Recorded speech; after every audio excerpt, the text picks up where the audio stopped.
پیشی نظر چو آرم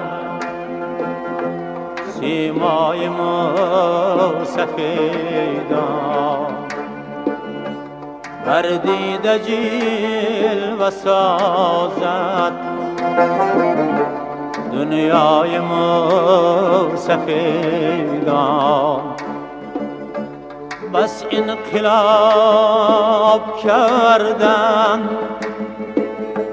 در کارزار مهنت، آتش فروز گشته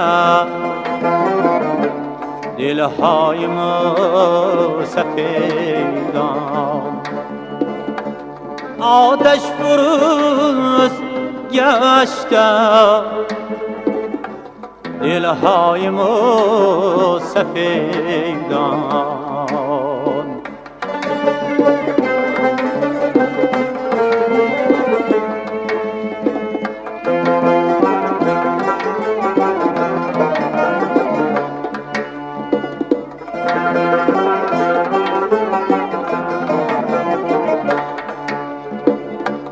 بشنیدم از ایشان پند و نصیحتی بیش،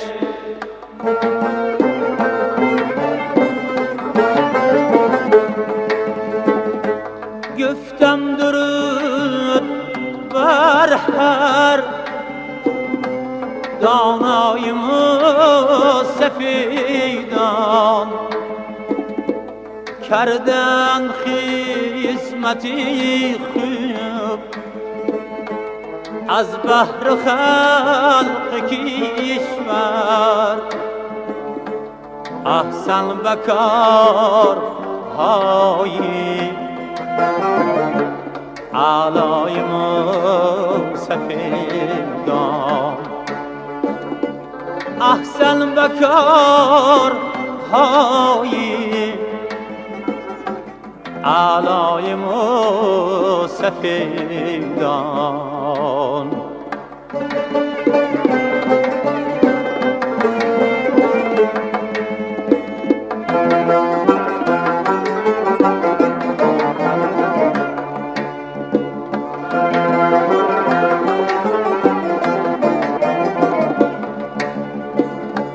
حرمت کنید یاران از جان و دل همیشه،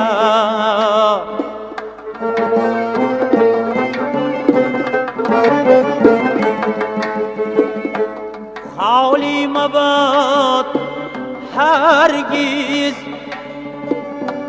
این جای سفیدان.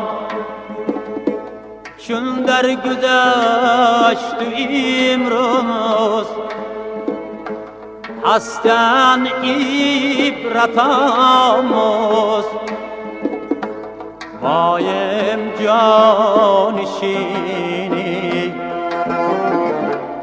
هر دایم سفیدان. مایم جانشینی هر دایم سفیدان. احسن به موی سفیدان.